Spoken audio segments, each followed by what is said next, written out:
غربت اور مشکلات کو بد نصیبی سمجھا جاتا ہے۔ کیا یہ سوچ ٹھیک ہے؟ کیا جو انسان پیسے والا ہے، جو ہر چیز بغیر ٹیگ دیکھے خرید رہا ہے، وہ خوش نصیب ہے اور بہت خوش بھی ہے؟ اس پر ذرا رہنمائی کیجیے گا۔ عام طور پر ہم یہ سمجھتے ہیں کہ جس کے پاس پیسہ ہے، جس کے پاس ہر طرح کی آسائش ہے، وہ بڑا خوش قسمت ہے، وہ اپنی زندگی میں بہت کامیاب ہے اور وہی خوش رہ سکتا ہے۔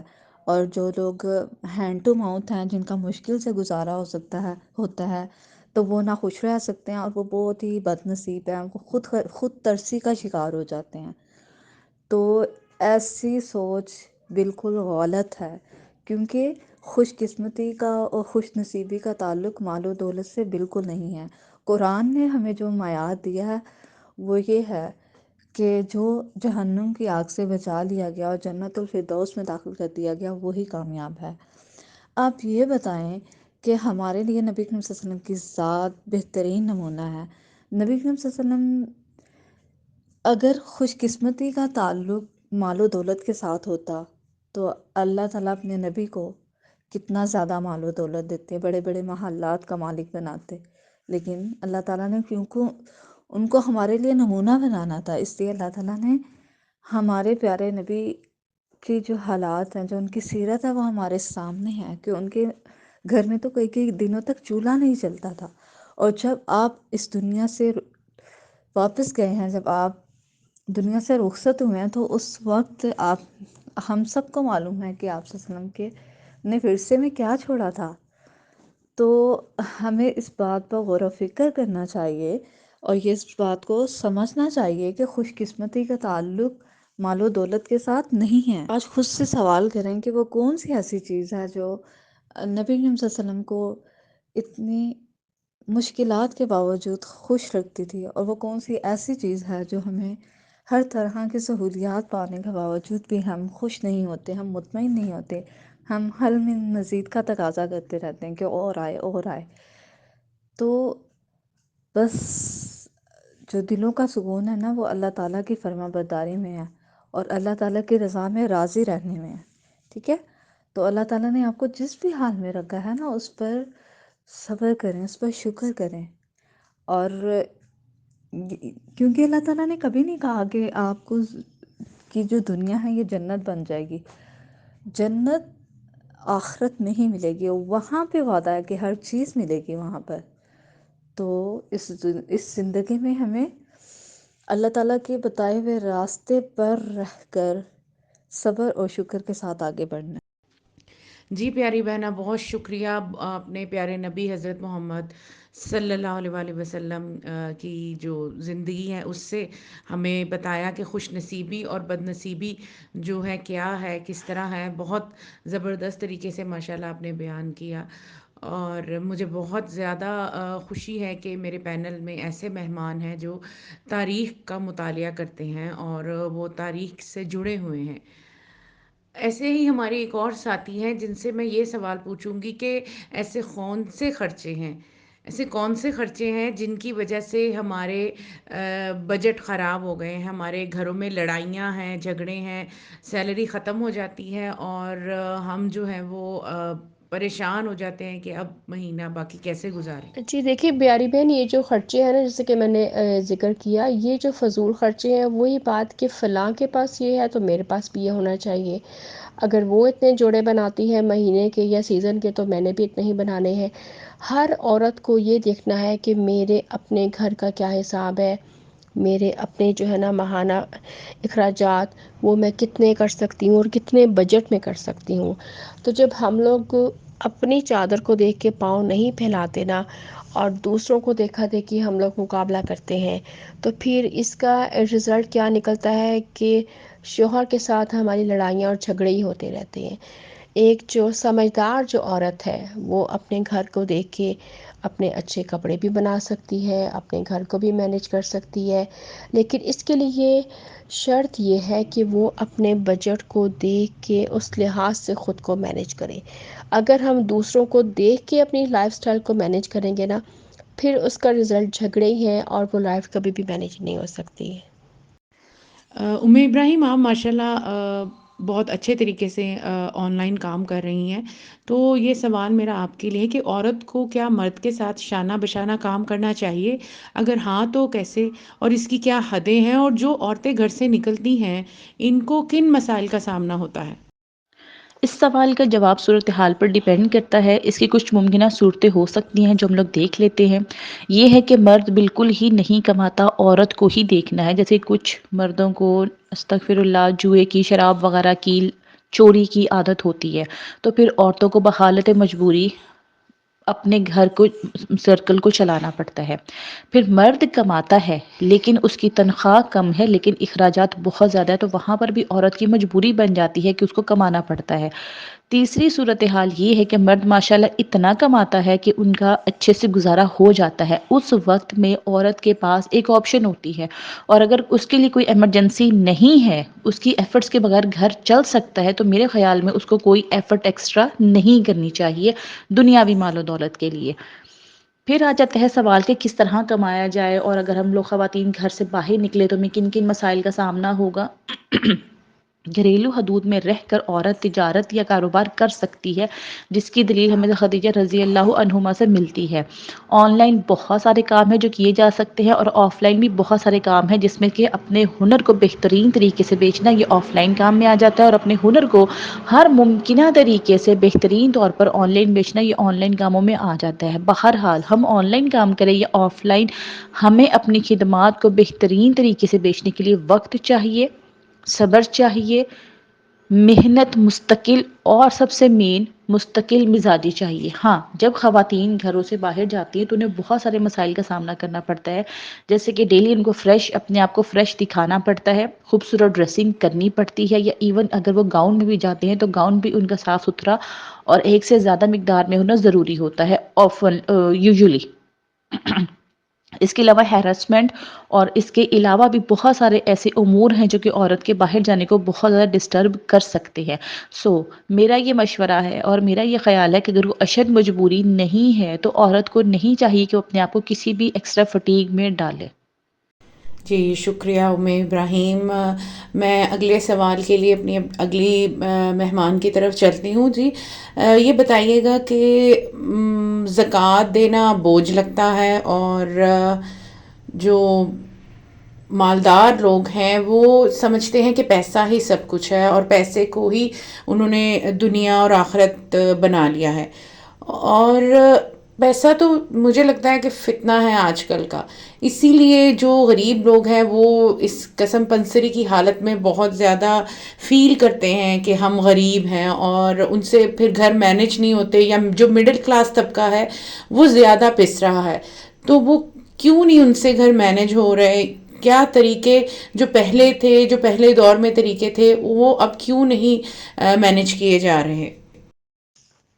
ان ساری باتوں کے پیچھے ایک ہی بات ہے کہ ہمارا چونکہ آخرت پر ایمان اب کمزور ترین ہوتا جا رہا ہے، فتنوں کے دور میں ہم جی رہے ہیں، اور یہاں پہ اس میں ایمان جو ہے نا اس کو تھامنا یا اس کے ساتھ زندگی گزارنا، لوگوں نے اس کو اپنے لیے بہت مشکل بنا لیا، حالانکہ بہت سارے ایماندار لوگ موجود ہیں جن کی وجہ سے یہ دنیا قائم ہے، کیونکہ نیکی کا معیار تو دیکھے نا اللہ تعالیٰ نے ہر دور میں ایک جیسا ہی رکھا ہے۔ اللہ تعالیٰ کا کہ ہاں نیکی کا معیار ہر دور میں ایک ہی ہے، خواہ وہ فتنوں کا دور ہو یا فتنوں سے پہلے کا دور ہو۔ تو ہم لوگ اللہ تعالیٰ کے حکم کو چونکہ سیکنڈری سمجھتے ہیں۔ مال ایک ایسی چیز ہے جس وقت آپ کے پاس مال کی فراوانی ہونا، تو سب سے زیادہ جو چیز دور آپ کے جاتی ہے وہ آپ کا ایمان جو ہے وہ جاتا ہے، اگر ہم اس کو تھامتے نہیں ہیں۔ ورنہ بہت سارے ایسے مالدار لوگ بھی ہیں، ہمارے مالدار صحابہ بھی ایسے گزرے ہیں، اور آج بھی بہت سارے ایسے مالدار لوگ موجود ہیں جو کہ جتنا ان کو اللہ نے دیا ہے وہ اتنا ہی اللہ تعالیٰ کے راستے میں خرچ بھی کرتے ہیں، اس سے بھی زیادہ دیتے ہیں۔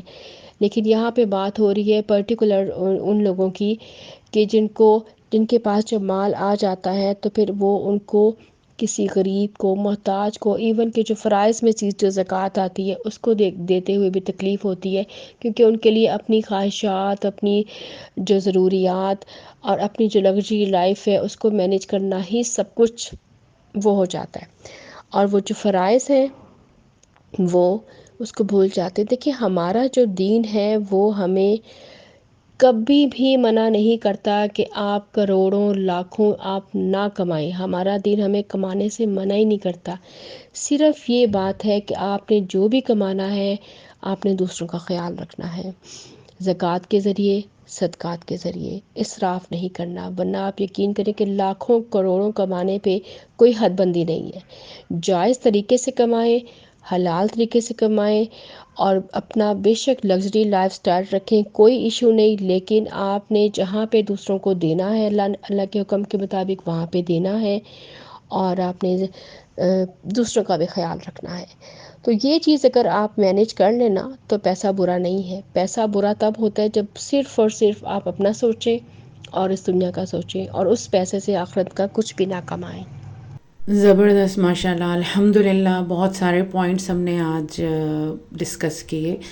اب آخر میں بہنا میں چاہتی ہوں کہ آپ سب لوگوں میں سے کوئی ایک جو ہمیں بہترین سا حل دیں کہ ان ساری جتنے بھی ہم نے مسئلے ڈسکس کیے ہیں، ان سب چیزوں کو مد نظر رکھتے ہوئے ہمیں کوئی بہت ایک اچھا سا اسپیسیفک حل بتایا جائے، تاکہ ہمارے سننے والوں کو لگے کہ اس ساری جو بحث کا ایک حصہ ہے اس میں ہمیں پتہ چل جائے کہ ہم کس طریقے سے اپنی آنے والی زندگی میں اپنے خرچوں کو، اپنے بجٹ کو مینیج کریں، تاکہ ہم پھر مہنگائی کا اور ہم پھر اس خرچے کا گزارا مشکل ہے کا رونا نہ روئیں۔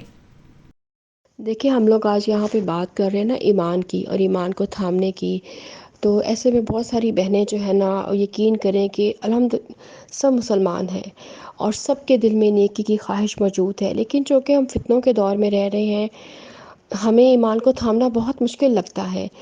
صبح اگر ہم نے فجر کی نماز پڑھی ہے، بڑے خوشی و خضوع کے ساتھ تسبیحات کی ہیں، رو رو کے اللہ سے دعائیں مانگی ہیں، ایون کہ سردی کے دنوں میں تہجد بھی پڑھ لی ہے، لیکن کچھ ہی دیر کے بعد دنیا کی رنگینیوں میں ہم ایسا کھوتے ہیں کہ ہماری وہ فیلنگ ہی ختم ہو جاتی ہے۔ تو پھر کچھ دیر کے بعد پھر فیلنگ واپس آتی ہے، کچھ اچھا سن لیتے ہیں، پڑھ لیتے ہیں۔ تو کہنے کا مقصد یہ کہ ایمان کو جو تھامنا آج کل کے دور پہ نا بہت مشکل ہوا ہے۔ ہم یہ نہیں کہہ سکتے کہ چونکہ رمضان میں یا کہیں کسی وقت میں نے بڑی اچھی دعائیں مانگی تھی، بڑا میں نے اللہ کے آگے استغفار کی تھی، بس وہ ساری عمر کے لیے میری وہی کافی ہے استغفار، اور وہی میرا رونا، وہی میری دعا، وہی اللہ کی قربت حاصل کرنے کے لیے بہت ہے۔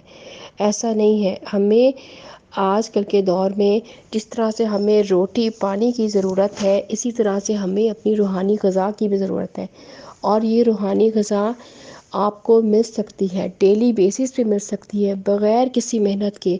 موبائل آپ کے پاس موجود ہے، بس آپ نے ایک ٹچ کرنا ہے، آپ کے پاس ایمان کے ساتھ ہی ایک گروپ موجود ہے جس میں ایمان ٹیم جو ہے وہ اپنی پوری کوشش کرتی ہے کہ جو وہ اچھے سے اچھا خود سیکھ رہی ہے وہ اپنے ممبرس تک پہنچائے، کیونکہ ایمان ٹیم جو ہے اس میں بھی جتنی بہنیں ہیں ان کے لیے بھی ایمان کو تھامنا بہت مشکل ہے، وہ بھی عام گھریلو عورتیں ہیں، ان کے بھی بچے ہیں، ذمہ داریاں ہیں، اور وہ بھی انہی مسائل کا شکار ہے، جن مسائل کا شکار ایک عام گھریلو عورت ہے۔